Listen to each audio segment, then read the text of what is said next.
Hello and welcome to Eye on Oakland. I'm Chuck Moss, your host. Got a good guest today, Bob Schneider, who is is it Snyder or Schneider? Schneider. Schneider, yeah, like very an good. SH, yeah. Yes. Senior Research Associate, State Affairs for the Citizens Research Council of Michigan. And to just long story short, the Citizens Research Council are the only people that A, know what's going on, and B, you can trust them to give you the straight story. Because everybody else will tell you, their own spin.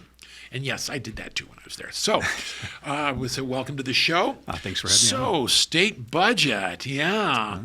Well, the ecclesiastical calendar of state budgeting means we're starting the process of working on the 27 budget, and it's lame duck for the governor.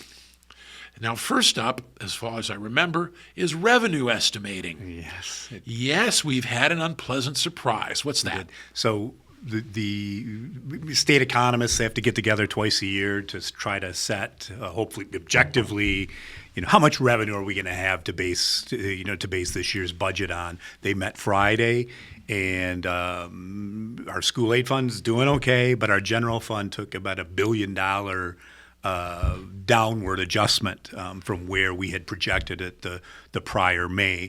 Much of that was expected. Much of it's tied to some of the things that happened with the road funding plan that was passed in October, the sales tax coming off of fuel. A lot of that would have went to the general fund. So we knew about a lot of it, but there was some extra.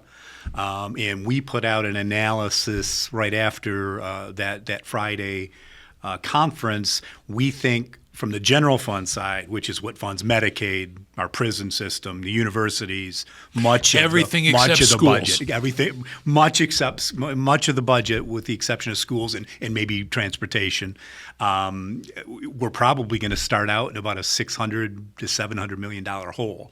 So when the governor proposes her budget, any new programs, anything that's new in the budget, other than the inflationary increases that we know are coming, probably you're going to be cutting. You're going to have to cut the budget from the start just to make things balance. In other words, you're going to have to cut about $700 million. $700 million.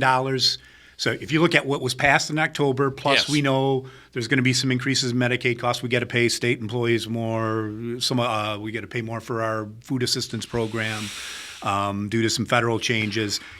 Once you add all that in, something else, $700 million, $600 million has to be cut from another general fund source. Gee, that sounds like fun to me. But so they're going to start out $700 million in the red. Now, here's a question: is that back days ago, it used to be that you have what's the budget? 50 million, something, 50 billion, something like that. Now the total budget's about 80 billion. Bloody heck!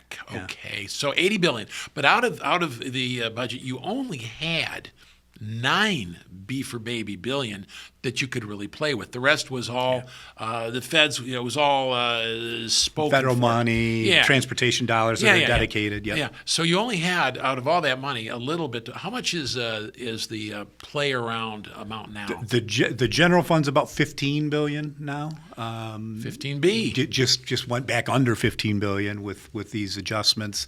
This is the discretionary. The discretionary, revenue. Right? That's the word I was looking for. Yep. Yeah, the discretionary. So the discretionary is what, 15 now? About 15. Yep. So you got to take about 700 million out of that. Yep. You're talking 7 or 8%. Yeah, 150 would be 1%. Yeah. 156, about 5%. 5%. Yeah. 5%. That's a lot of money. So they can take 5% out of the budget. That's a serious hit. Yeah, and remember, of that play around money, 3/4 of it is the correction system. Yeah. Medicaid and social, DHHS, the Health and Human Services, and universities. So you either hit those areas hard, or if you want to lay off of some of those areas, it has to be even bigger in what's left of the other department budgets. Well, that's not good. You say it was baked in. Was this like a total blindside that they were going to be this far in the hole? No, I think there was an understanding with the legislature. did a roads funding plan. That's never easy to do. And then, that was going to come out of the general fund. So we knew we were already in a little bit of a hole, but that hole got a couple hundred, maybe $200 million. So worse. fixing the damn roads is that gonna be on the bubble? You mean for cuts? Yeah. I doubt it. But when you're talking, 5%, that's a lot of cuts. Someone has less than a year to fix the damn roads, like she said she was gonna. Yeah. Well, we talked. One of the things that this calendar year, because a good chunk of that roads money is coming from the marijuana revenue, and we'll see where that's going. Yes, the marijuana revenue. I would like to talk about the marijuana revenue. I was going to mention it later, but okay. So let me get this straight. And we're talking about the state budget, your money, our money. We have an industry of marijuana, of growing it, selling it. It's marijuana industry, right? Yep. Commerce. It's a big booming. Because Yeah. look, it's so big that when I drive north between Pontiac and Flint and Bay City, I put on the Grateful Dead tape so that I can, because all the marijuana ads, is that they've raised the tax on it 24%. 24 percentage points, I think. Yeah. It's a new, they It's added a a new new side tax. Yeah. So a new side tax. So you've got all the, now 24%, that's a lot. Yep. They really believe that everyone is just going to say, okay, and pay 24% more on taxes and not find other. Yeah, it's a great question, because that's, will we realize the revenue that's being baked in right now from that tax? Because that was a tough one to estimate. The price of, you're going to probably have. I have to believe that's big enough where some retailers aren't going to be able to stay in business, and you're going to have people not willing to pay that higher price for marijuana. Holy static tax fallacy, Batman. And people believe that you're doing X amount of business, so you put a bunch of taxes on it, so you'll still have X amount of business. This. How do I put this? Now, look, marijuana, 50 years ago, Case Hall, okay, we can talk about the 70s, but the less said about the 70s, the better, is that I don't smoke, as I don't know what's in it. But the bottom line is, this was a black market industry, okay? Totally under the table. Then they brought it out of the shadows. What's to stop on the margins people saying, gee, I don't want to pay that tax? Other guys saying, we don't need to go through the government stores. Let's just sell it the way we've been selling it since the end of Prohibition. Yeah, I think there's a chance that some of that happens. An economist would probably tell you, that's going to increase the incentives to go out off and buy, not in the regulated shops, but meaning that one of Michigan's largest industries, which evidently it is, I like it. Like they sell the most marijuana in Michigan than anywhere else. It's it is. I live in a little rural town, Langsburg, Michigan. It's northeast of Lansing, and we have a little marijuana shop. And this place is all over. Good. If I really wanted to make money off the marijuana, industry, you know what I would? We should do. We should rent a theater and start showing Yellow Submarine at midnight. That's what they did at Michigan State. So, in other words, this amount of this windfall they thought they were going to have, which anyone could tell you they probably weren't going to get it. They were depending on it. Yeah, we'll see what they get. I think the estimates did try to factor in. Okay, we know price goes up. There's going to be a little bit of it, but I think that to be honest, I think if you ask the forecasters who were trying to forecast this right, you had to roll the dice a little bit with that. Nobody can really know exactly what impact that's going to have. So I think the margin of error on that revenue estimate is pretty large, and it's probably tailed a little bit to being low, right? So you're basically telling me that estimate went up in smoke. Yeah. Sorry. I'll let you claim that quote. Yeah, you can. Yeah, quote me that in MERS. So the deal is that but the $700 million in the red. That's a lot. It is a lot. Now the spending, looking at reading from the CRC website, which by the way, crcmich.com .org. I recommend anybody who's interested in this stuff to take a look at. Yeah, please. And after all, it's your money, isn't it? Is that bottom line is that this spending is not big boondoggles. This is all fairly routine, isn't it?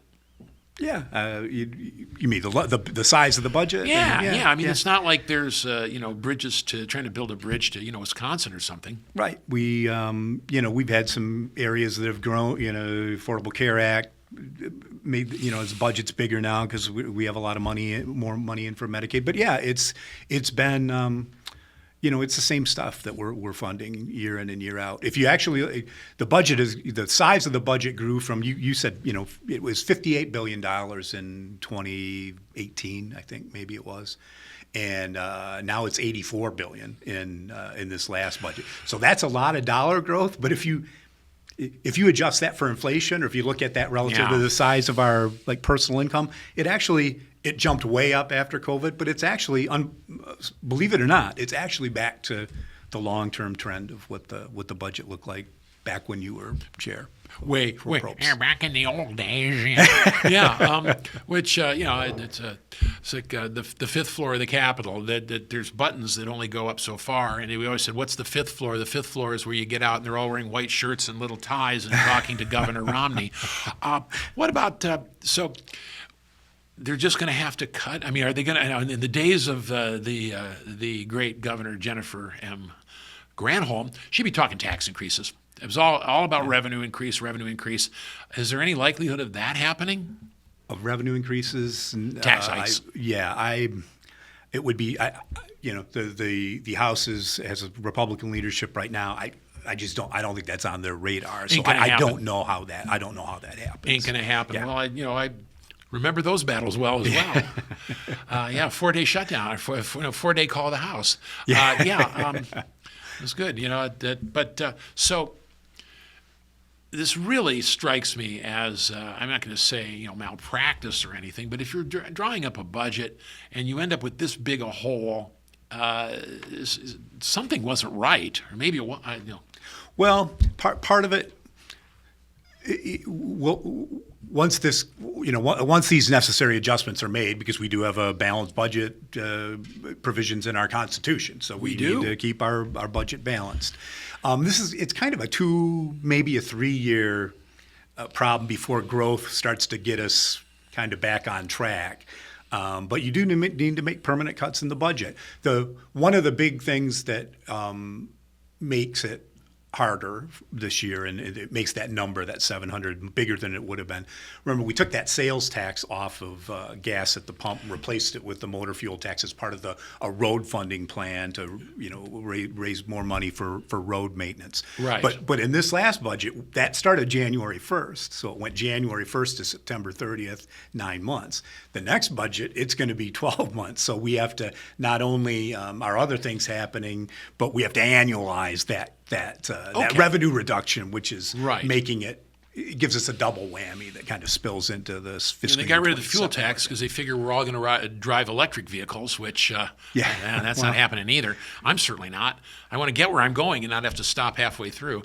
But yes, so we're just talking about probably the sexiest budget thing, which is your money and my money, with Bob Schneider from the Citizens Research Council, Senior Research Associate. We're going to be taking a quick break. Don't go away. We'll be right back. How do we make the budget sexy? It's not hard, but like I said, it's your money as well. I'm Chuck Moss, and don't go away. We'll be right back here on Eye on Oakland. Bloomfield Township Senior Services promotes wellness and strengthens the community through social connections, fitness classes, aquatics, day trips, and more. Our staff is here to serve you, offering lifelong learning and interactive opportunities for residents age 50 and above. Invest in your vitality with us. Follow us to learn more and stay up to date. We look forward to meeting you. Welcome back to Eye on Oakland. I'm Chuck Moss, your host. We're talking with Bob Schneider from the Citizens Research Council of Michigan about the we're spending more and enjoying it less, or spending less now. What do you think they're going to have to cut that we'll see? Anything? I don't know. I think as we talked about earlier, three-quarters of this, the universities they're gonna need to take a cut, probably a significant cut of some kind. I didn't mention revenue sharing. If I were local governments, I'd be revenue a little concerned sharing, because yes. that's always not the first to that's go. not directly appropriated from the general fund, but it comes from the general fund, and it helps that issue. If you have a hole, you can use revenue sharing. You can steal it from the locals. You can say that. So I would be worried if I were local government officials. I would be worried if I was a university president. It's hard not to do something. We have some changes with Medicaid coming from the federal level, and that may actually help contain some of the cost increases in Medicaid. But, other than those things, if I'm the MEDC, I'd be concerned. If I were the MEDC, I'd be Michigan Economic Development Corporation. I would be extremely concerned on general principles. Yeah. So revenue sharing, which is money that comes to the local government. So all of you people watching from Bloomfield Township, Birmingham, Bloomfield, all you elected officials, you heard it here first. Yeah. All right. So without a doubt, it's going to have to come from things that we're, we will be cutting things, and they will be things you will miss. Yeah. There'll be real cuts. I mean, there'll be real cuts too. 5% means something's probably getting cut more than 5% in order to make it work. Yes. So, it's funny. I don't remember budget getting this big a cold water bath this early. Yeah, it was probably back when you were a lawmaker. Oh, no, we got that cold water. We lived in cold water back then. That was the Great Recession. Yeah. We didn't know if we'd even be here in a month or two. I mean, we thought when COVID hit, we thought we were going to lose $6 billion in state revenue, and we made some real cuts at that time, and then that revenue reduction never happened, and in fact we got a big boom in revenue after COVID. But that was the last time we thought we were going to need to make these kind of cuts was right after the COVID. Yeah, it's a job to make cut because one man's pork is another man's bacon. It is indeed. Yes, So that's there's always somebody getting that money. I mean, everybody talks about the spending. Nobody talks about who's getting it. Yep. So I have a question now.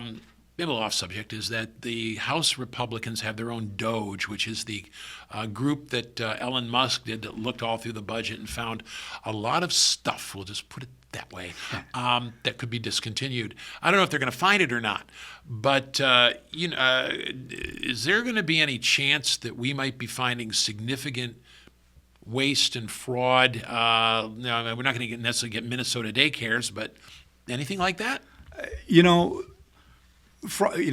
As you said, waste is.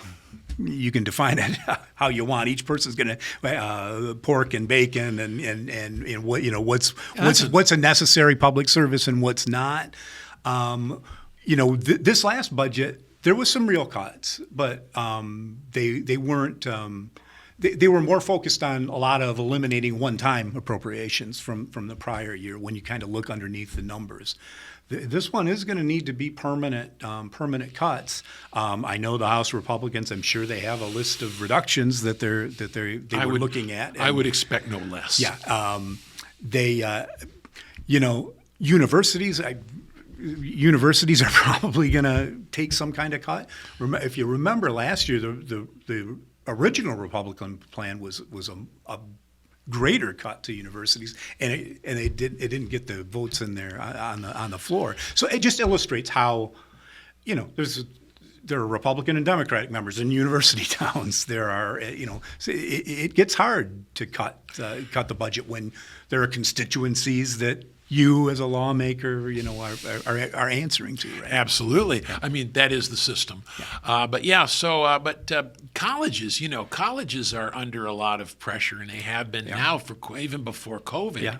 You have declining enrollments and a lot of things going on. Tuition's gone up pretty significantly. Yeah. Plus, the value of degrees has, for a number of there's colleges all over now discontinuing lots and lots of programs. Yeah. Maybe some of our universities might have to do some of that. If universities take a 5, 7, 10% cut, you either need to cut something or raise tuition to the extent that you're able to do it to draw in new revenue. But yeah, Well, there's a film I saw that dealt with this issue, and it's the Office of the College Professor, and it says we can't afford both the college and the football team, and he says, "I'll close down the college." The film is Horse Feathers by the Marx Brothers. Shows how long it's been going on.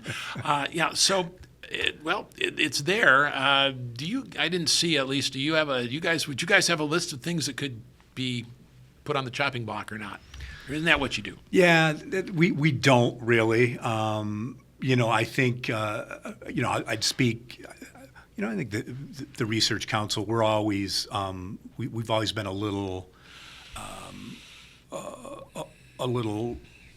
worried about like those types of like the SOAR fund, the strategic, our tax, our business incentive program where we gave millions of dollars away. Is that the best use of public tax dollars, or do we either give it back to taxpayers or at least use it to help have a more productive and educated workforce and have the types of infrastructure and amenities to make businesses want to come here rather than handing them a $500 million check? I well remember those debates. Yeah. And business subsidies, which Yep. Once again, not to pick on Jennifer Mulhern Granholm, but if she's that good at picking economic winners and losers, she should be running a mutual fund. Yeah. I mean, I would like to see her account, although her husband probably picked some pretty good ones. But the bottom line is that I don't feel that just because you get into government, you can all of a sudden decide that we're going to be the next Hollywood, and do film industries, film credits to make a real example, or green energy. It's not bad stuff, but why does the state get into that business? Yeah, we may have gotten into it a little too early too, actually. So yeah, we got into it awfully early, didn't we? Yeah, but maybe we got out of it early too, which is not bad. But yes, it's definitely a question. Is that if you got a cut, where who's going to be howling? Everybody. Yeah, it's going to get spread around, and we talk. We know the schools have a school aid fund budget. They have their own money, but yes. Remember, there will be. If I were the K-12 schools, I'd be worried too. I don't get a lot of general fund dollars, but when you're looking for cuts in the general fund, one way to do that is to cut the general fund in the university budget and then bring that school aid fund over from the K-12 budget and put it in the universities. I believe that was a Rick Snyder innovation. We both Granholm did it once, and then Granholm Rick did Snyder. Yeah, early it went away, and then Governor Snyder brought it back. I did not know that. But that's a real possibility too. There will be a lot of pressure to find outlets to ease general fund, general purpose pressure. Now, is the number of school-age children still dropping in Michigan? It is still dropping. Yeah, So- our population is getting much older. It's only folks like us. The population is growing. I will simply say older, not old. But yeah, well, on the other hand, I got a 2-year-old grandson, so I'm looking forward to that. Working it out. I've got 2, 1 and 3. Oh, you got me beat. Once again, Gretchen Whitmer is now a lame duck. Mm-hmm. She is officially, quacking and limping. Is that going to affect her ability to get stuff done? It probably does, especially given the divided House and Senate. Speaker Matt Hall and the governor seemed like they were trying to play nice together last year, but I think I think it's going to make things harder. And when you are cutting the budget significantly, a lot of times the budget might be an outlet for, we want to do something new, and I think you'll see some new things in K-12. She's already talked about literacy programs, which means spending more. Which means spending more. Yeah. But we don't have a lot more money to spend, which is good. It's not that we don't have a lot more money to spend. We don't have as much money. We have less money. So she's going to want to. Is she going to do the Granholm, let's raise taxes? I don't think you'd see income tax, anything, maybe marijuana was was in the roads plan, something similar to that, for like kind of a side sin tax or something maybe, but not a sales income. I don't think you'll see that this year. Well, I don't know about sin taxes. I mean, I'm Catholic, and alcohol and tobacco are not sins in my religion. I drink beer. Yeah, well, I'm Irish. What do you want? But the deal is that I remember once Granholm came up with a tax increase. It was just a whole laundry list of things to tax. I don't know if you remember services. that. Yeah, services. Yep. I mean, there were baby shoe bronzers. Yeah. The best one were fortune tellers. You're going to tax fortune tellers. I mean, no, and not stockbrokers. These guys. I mean, like soothsayers, people who have crystal balls and stuff. And I thought, why, if they've got fortune tellers, why don't they just foresee the tax and go do something else? No, that didn't make any impression. Well, I'm hoping that because it's our money, and I would sure not like to see anything like infrastructure or roads get slighted. Will we see more money for roads, maybe, to actually fix the damned roads? It'll be interesting to see whether one of the things that was reduced, where there was a reduction in revenue, is the corporate income tax. We brought in less last year than we were expecting. The corporate income tax is an important contributor to the roads plan. So to the extent that we realize, maybe we're not realizing the revenue that we thought we were going to get for roads, that may put pressure on trying to find some new ways to replace what we lost. Unless that happens, I think we're probably done with roads for now, because this will phase in over 4 years, and they'll get $2 billion. We'll have $2 billion more in roads revenue eventually, which is a healthy increase in roads. It's not bad. I mean, for the Oakland County Road Commission, they're always quick to tell you that mile road that they just 1 mile they did was $1 million. And I've never tried to fix a road. I can't evaluate the cost, but it takes a lot of money. I do know that I will say this: they finally did fix both lanes of the Zilwaukee Bridge, so that you don't have to cut through Saginaw again. I'm a born and raised in Saginaw, so familiar with that. Are you really? That story? Yes, I am. I'm from Midland. Yeah. I went to Douglas MacArthur. Yes, one of our rivals in swimming. Yes. Well, I was going to say, if there's any final kind of wrap up to us, just stay tuned. Or I'm still blown away, to use a Granholmian metaphor, that we have a $700 million shortfall essentially in the. Yeah. How do they? For real? It's going to be a challenge, and I think you can get there. You can make cuts to the budget to get you there, but you can't do it without. It's big enough where you need to.